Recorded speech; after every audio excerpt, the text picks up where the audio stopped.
todos, que Deus ilumine, que Deus abençoe a sua vida rica e abundantemente. Vamos compartilhar aqui o programa Inteligência e Fé com todos os nossos familiares. Você que tem um irmão, um amigo, um colega, vamos compartilhar esse programa para que a palavra de Deus chegue a mais pessoas. A palavra da salvação, a palavra que preenche o vazio que muitos carregam na alma. Você que é do EVG, do FJU, você que é membro da Igreja do Reino de Deus, vamos compartilhar aqui o link da página do Facebook da igreja. Vamos lá, compartilhe aí agora, copie o link, espalhe para todo mundo agora, porque o que vai ser falado aqui hoje é algo pertinente, é algo muito forte e que vai despertar a sua fé, meu amigo e minha amiga. Vamos compartilhar. Vamos passar para os obreiros, vamos passar para o CPO, vamos passar para todos os membros da Igreja do Reino de Deus e você, amigo, amiga, que também tem a sua denominação, a sua religião, vamos todos compartilhar a palavra. Lembrando que esse programa não é feito apenas para o povo da Igreja do Reino de Deus. Esse programa é feito para todos. Independentemente da sua religião, o Pai é nosso. Se há uma fé dentro de você, uma fé que lhe liga a Deus, então pode ter certeza que Deus, ele vai falar também contigo. Então vamos compartilhar o programa para que Deus possa falar com todo o seu povo de Cabinda ao Cunene, certo? Hoje nós vamos falar sobre os ídolos modernos. Vamos falar daquele ídolo que tem ocupado o lugar de Deus. Muitos, infelizmente, têm um ídolo, têm uma imagem, têm uma estatueta, tem alguma coisa que representa Deus para essa pessoa. É disso que nós vamos falar hoje aqui no programa. Como eu disse há pouco, o programa é pertinente, o tema é sensível. Talvez depois desse programa você nunca mais vai querer nos ouvir. Depois desse programa você nunca mais vai querer assistir os nossos programas, ouvir a nossa palavra, mas nós temos um compromisso com a verdade. Queremos falar a verdade, despertar a sua fé para que a sua alma seja salva. Mas antes de nós avançarmos com o nosso tema, ídolos modernos, imagens de escultura, mas também imagens virtuais, onde as pessoas se curvam, adoram e muitas das vezes não sabem que estão adorando essas imagens, não sabem que estão prestando culto a esses ídolos. Agora, o que a palavra de Deus nos ensina a respeito disso? Quando abrimos a nossa Bíblia aqui no livro de Ezequiel, no capítulo 14, versículo 2, diz o seguinte: então veio a mim a palavra do Senhor, dizendo: Filho do homem, estes homens levantaram os seus ídolos nos seus corações. Ou seja, antigamente, quando se falava em adorar imagens, em se curvar diante de um ídolo, logo vem à nossa mente uma imagem de escultura. Sim, isso também é um ídolo. Mas há quem está levantando um ídolo no seu próprio coração. Algo na qual a pessoa se apega, a pessoa considera acima de Deus, e esse algo acaba ocupando o lugar de Deus. Acaba ocupando aquele espaço que o único que deveria ocupar é Deus. Por isso, embora as pessoas tenham tudo, sempre sentirão um vazio na alma, sentirão que falta alguma coisa, porque o lugar que deveria ser ocupado por Deus está sendo ocupado com outras coisas. E, infelizmente, é isso que tem acontecido. E isso também tem impedido das pessoas receberem o Espírito Santo, receberem Deus. Como é que Deus vai habitar dentro de um corpo, dentro de um coração, aonde o mais importante, por exemplo, é o carro, aonde o mais importante é o filho, é a casa. Como Deus vai habitar dentro de um coração, aonde o mais importante para aquela pessoa é o pai, é a mãe, para uns é o relógio, para outros é o dinheiro. Ou seja, tem sempre alguma coisa que ocupa aquele lugar que quem deveria ocupar é Deus. Então, tudo aquilo que para nós é mais importante do que Deus é um ídolo. É um Deus adorável. Já imaginou aquela pessoa, por exemplo, que tem um carro e o cuidado que ele tem para com aquele carro é um cuidado excessivo?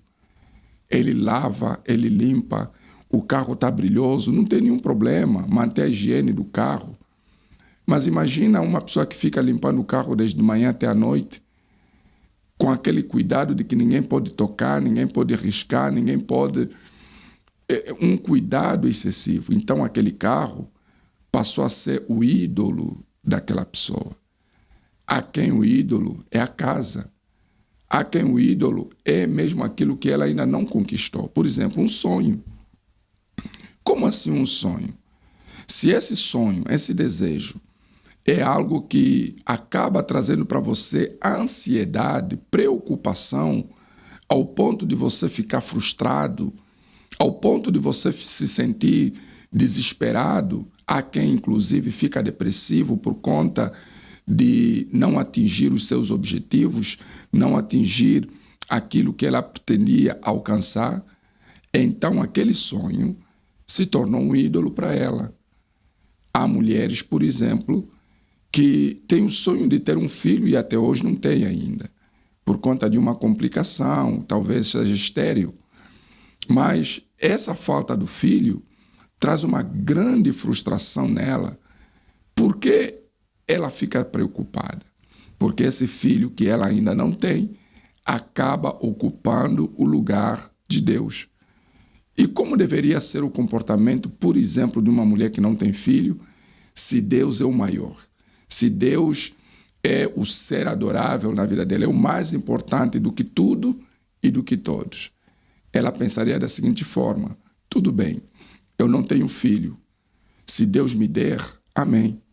Mas se Deus não me der, amém. Eu creio que um dia Deus vai me dar. Mas isso não é motivo de eu me desesperar, não é motivo de eu me sentir frustrada, frustrado, porque eu tenho algo maior. O que eu tenho de muito mais importante é Deus na minha vida. Eu tenho Jesus na minha vida. Nada pode tirar a minha paz. A falta de um filho ou a falta de um homem na minha vida não pode tirar a minha paz. Porque antes de eu casar com alguém, eu estou casada com Deus. Eu estou casada com meu Senhor. E o meu Senhor está acima de tudo e acima de todos. Por isso, Deus fala aqui, filho do homem, estes homens levantaram os seus ídolos nos seus corações. Ou seja, eles têm algo dentro do coração que acabou sendo mais importante do que eu. As pessoas mudaram o foco. Em vez de se focarem naquele que é o Todo-Poderoso, começaram a se focar naquilo que perece, naquilo que passa, naquilo que acaba. Por isso, meu amigo e minha amiga, nós precisamos ter muito e muito cuidado. É bem verdade que muitas das vezes a pessoa nasce em um ambiente onde as pessoas são materialistas, são apegadas em coisas e pessoas. Mas nós temos um exemplo de Abraão, que nasceu em uma família idólatra, por exemplo.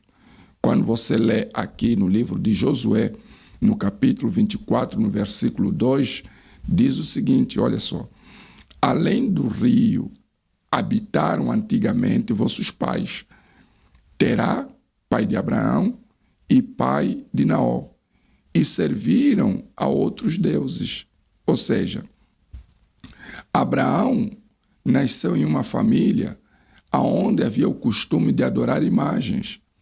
Mas nem por isso Abraão se corrompeu. Nem por isso Abraão se deixou levar.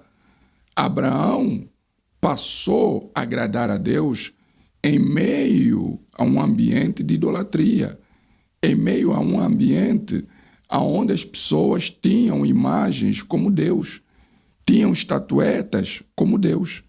Já em Jeremias, no capítulo 10, no versículo 14, diz o seguinte: todo homem, preste atenção, todo homem é embrutecido no seu conhecimento.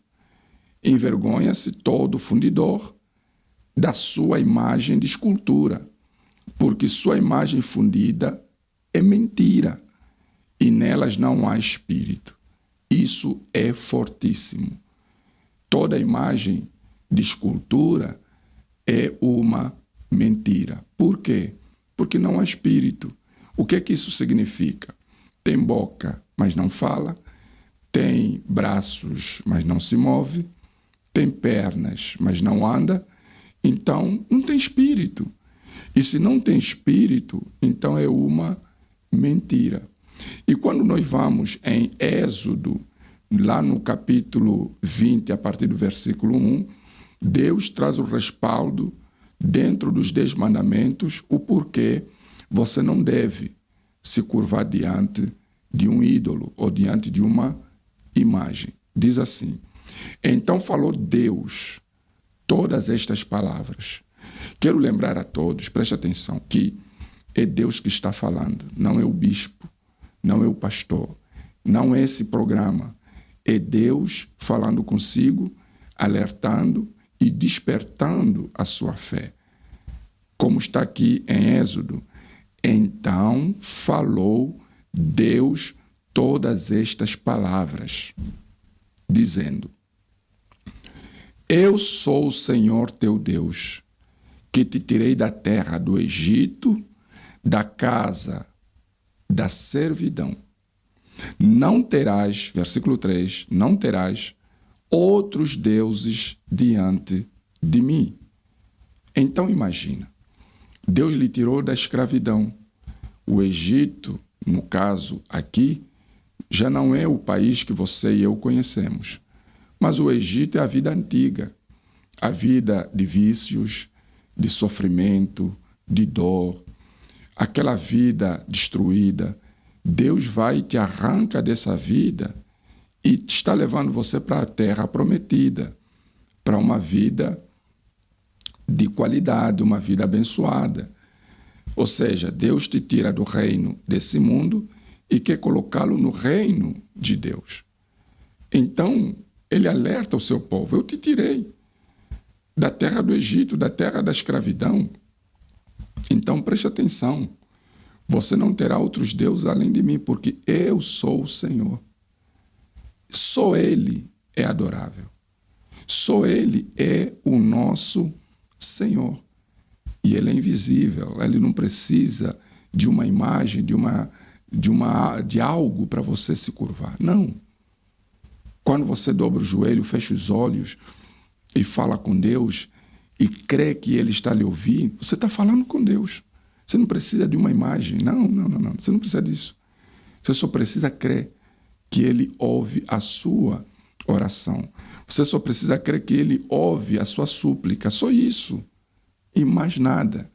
E Deus ainda vai mais além. Ele é profundo aqui nessa passagem. Já no versículo 4 fala: não farás para ti. Olha só que forte.